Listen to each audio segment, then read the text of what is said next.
Solomon sat at a large wooden table in his lavish tent surrounded by utilitarian opulence. He preferred function over form for most occasions. He wouldn't even wear his gaudy gold and white royal armor if he had a choice. He was fine with the leather tunic of his youth, back when he was a simple farmer.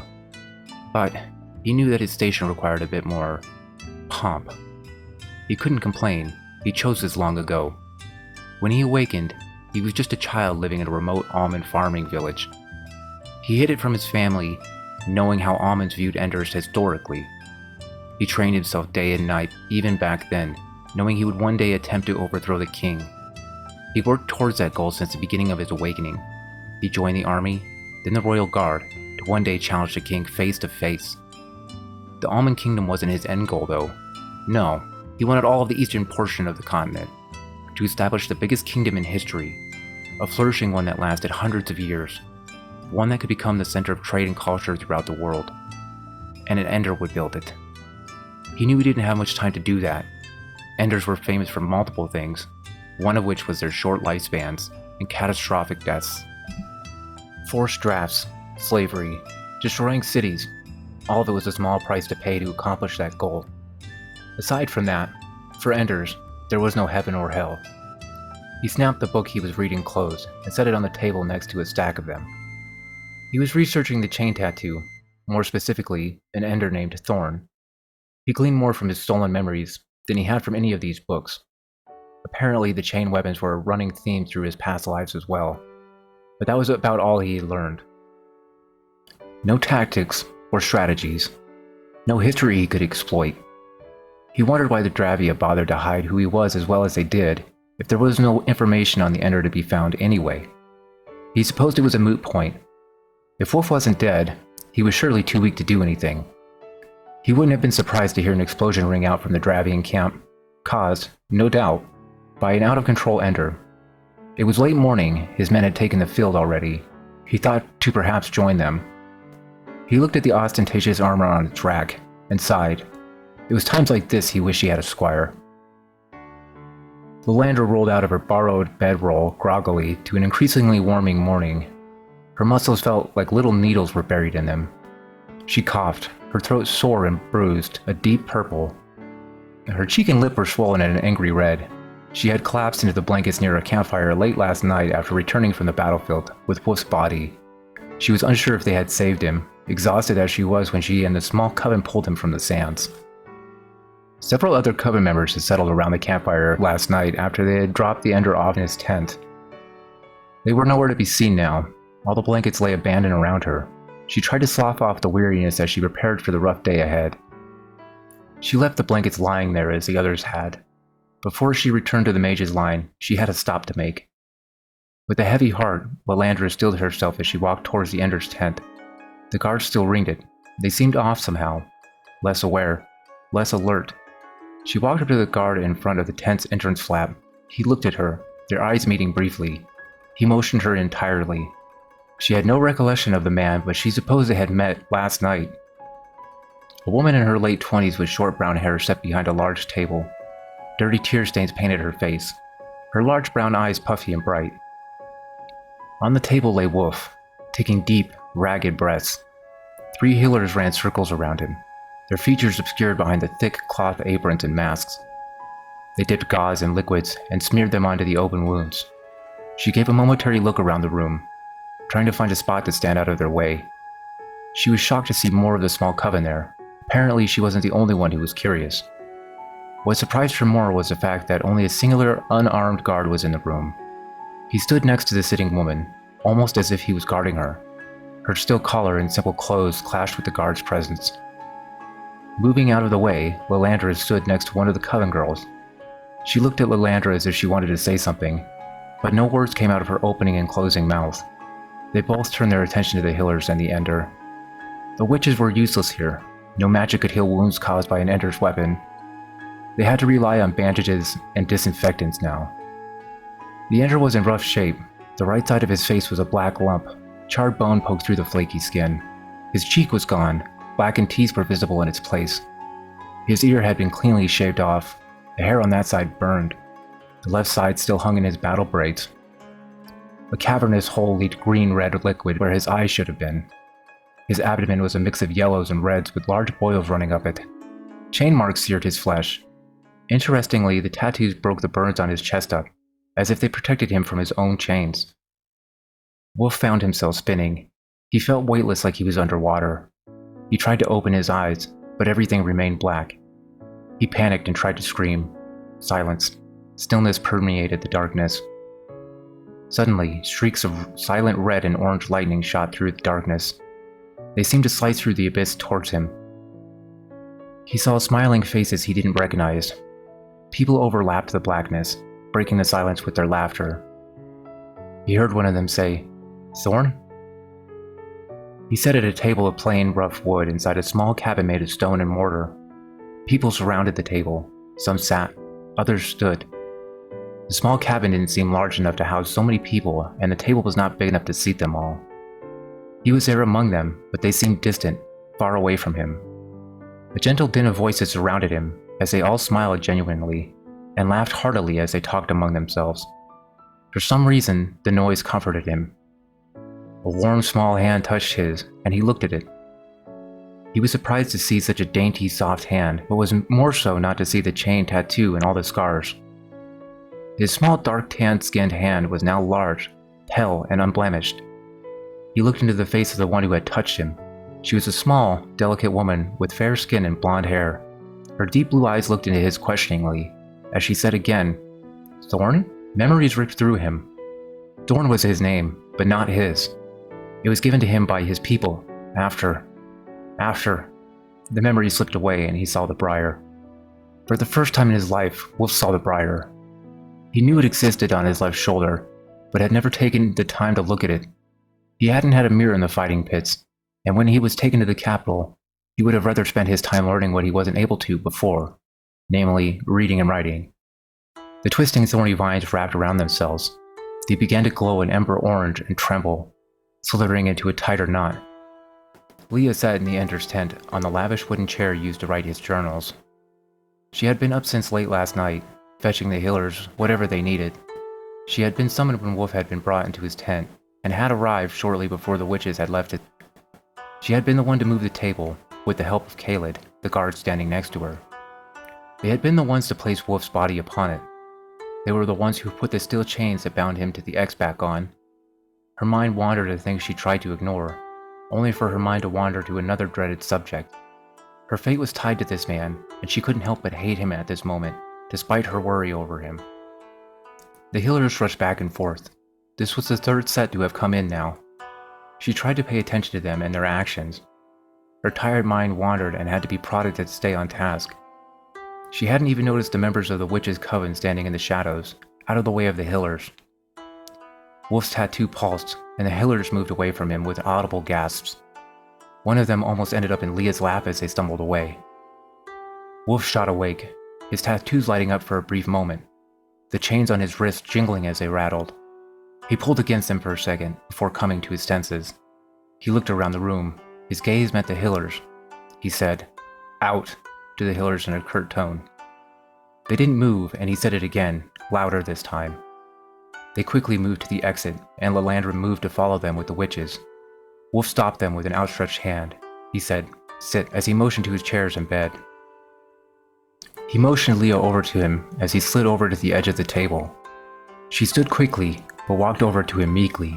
As she reached him, he motioned to his face and burnt abdomen and said, softly, "Can you bandage these?" She recoiled for a moment at the request, and nodded in acquiescence. He looked towards the guard and said, "Can you fetch gold mask for me?"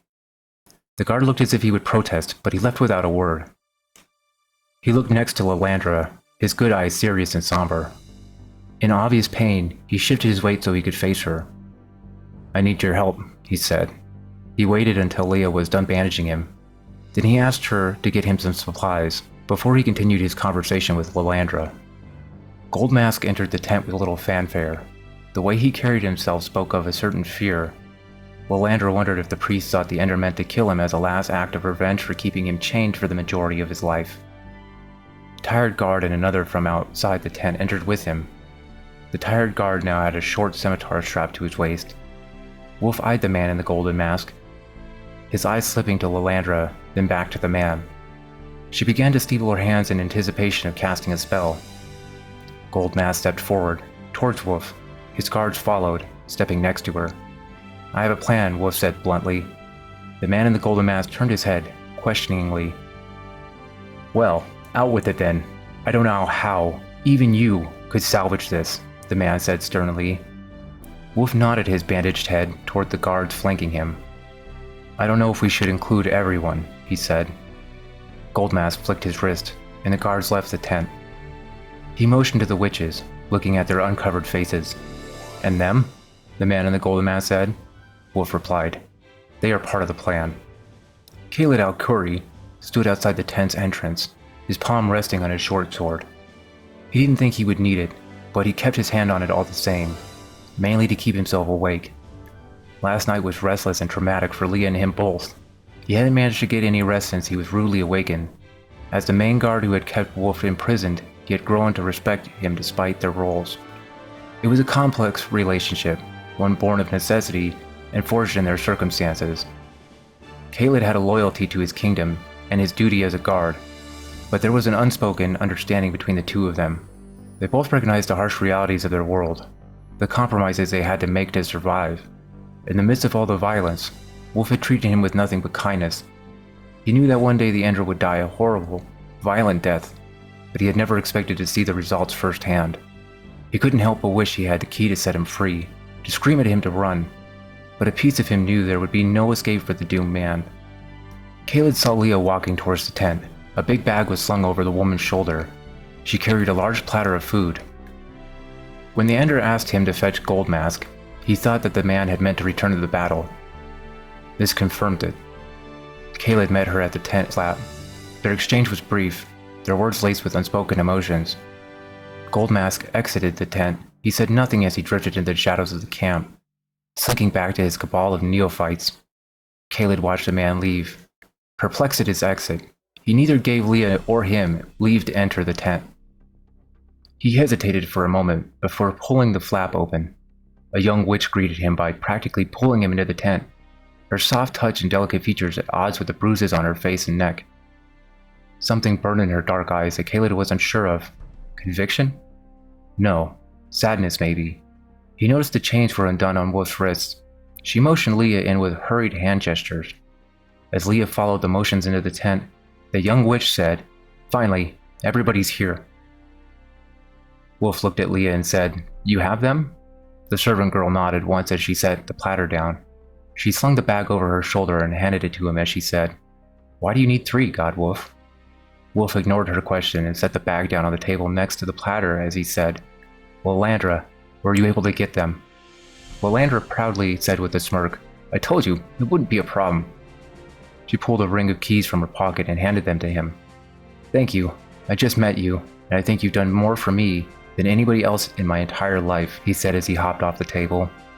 He walked towards the chest by the foot of his bed and said, "You don't even follow Baal Zaha, do you?"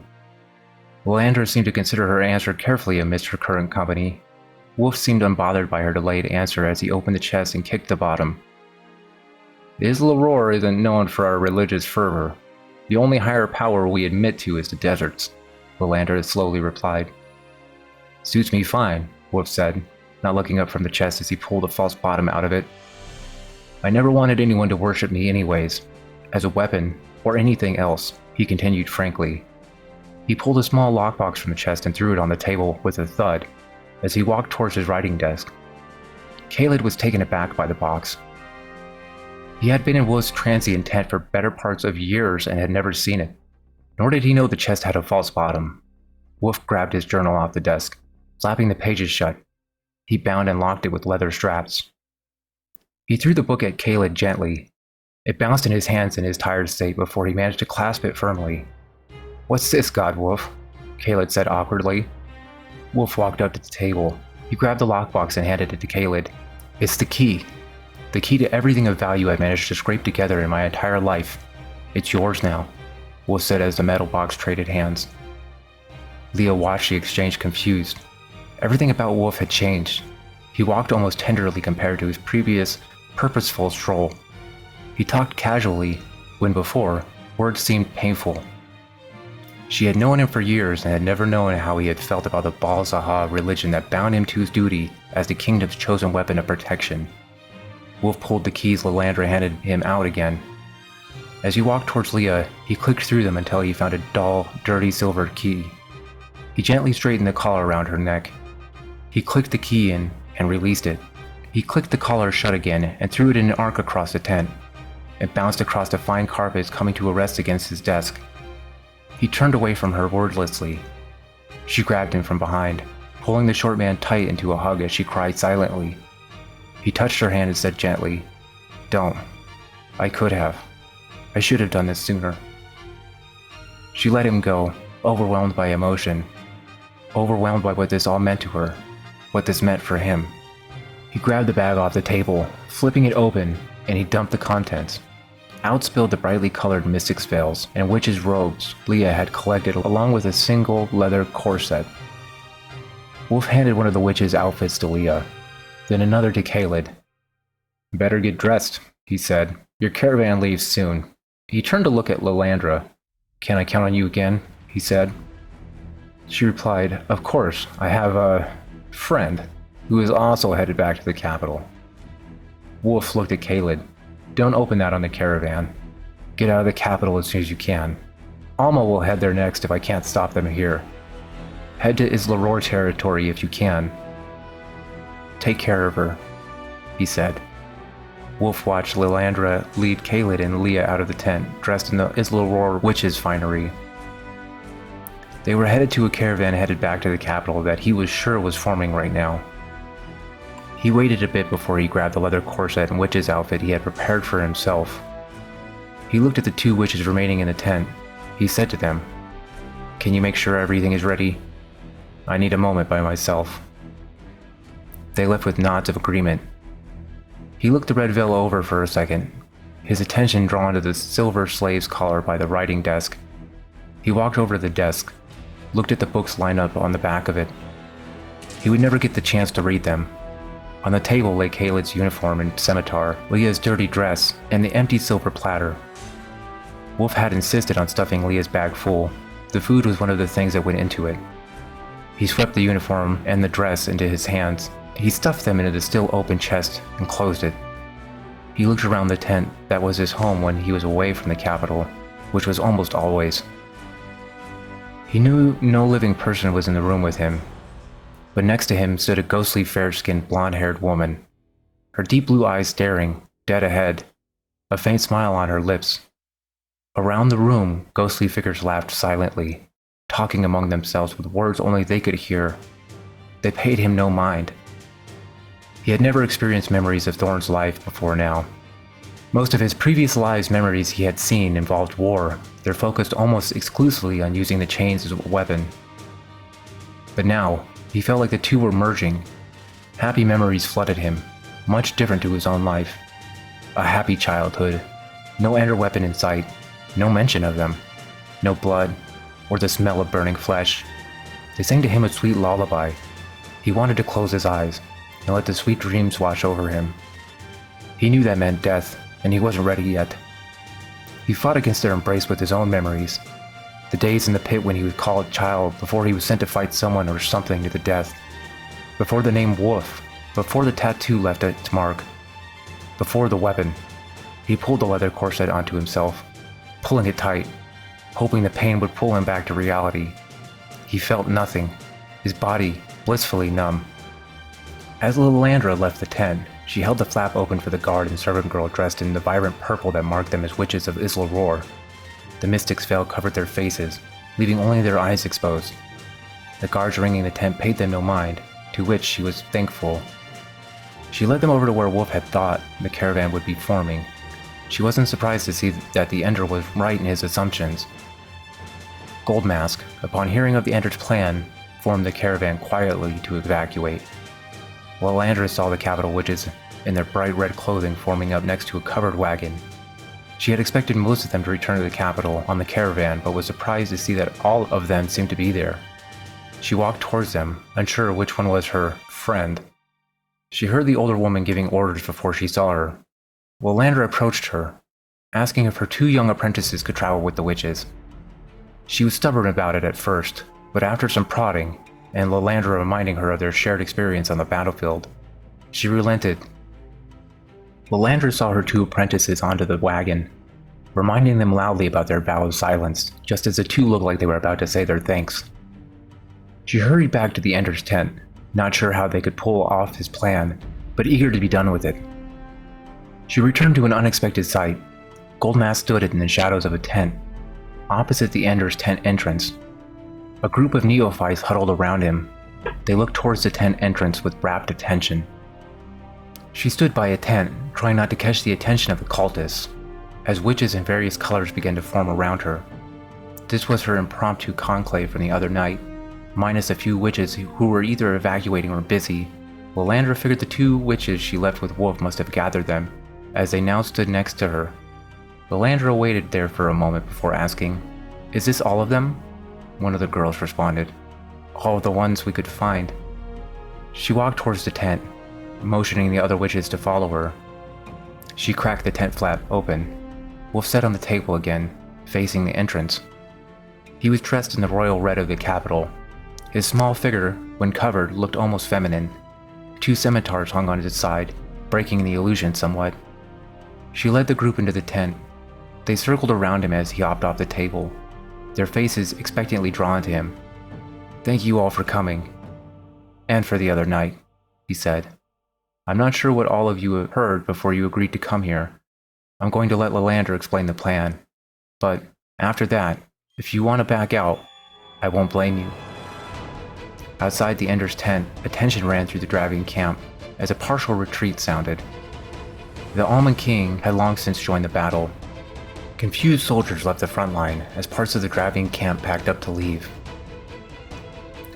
Witches were told to rest and conserve their magic. The front line of the Dravian army all but crumbled under the massive weight of the Almond army. Dravian soldiers on the back line began to fall back, thinking a full retreat was coming, as their commanding officers ordered them back into position. A menagerie of colored shawls exited the Ender's tent in a loose formation, a circle. Upon seeing them, Goldmask rushed in front of them, his neophytes falling on their hands and knees, kowtowing to the group of witches.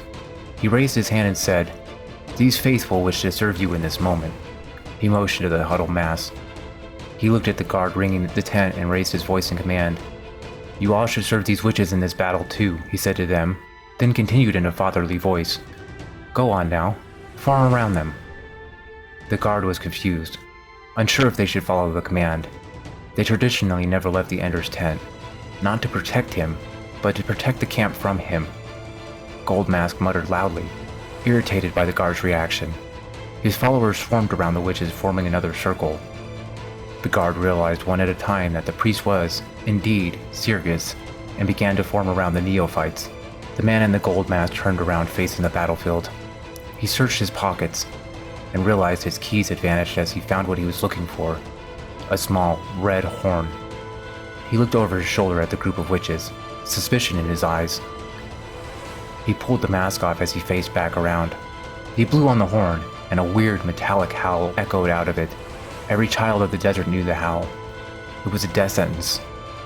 The Howl of Sandwolves, an extraplanar invasive creature that now called the desert of Dravia its home. They were more cat-like than dog, and were only called wolves because they hunted in a pack. The things were bloodthirsty hunters that needed constant calling. Their thick, dark gray skin had a nasty habit of turning blades. They also had a nasty habit of calling out to other packs. Why the priest would have a device that called out to them was beyond reckoning of the common folk. Wolf, on the other hand, could hazard a few guesses, none of which improved how he thought of the man. The witches that had been resting took the signal and began to resume casting, this time exclusively summoning magic. They pulled whatever they thought they could direct into the Almond army before they lost control of it, from whatever planes they could, going for quantity over quality. So that's the end of Chains of Power Part 3.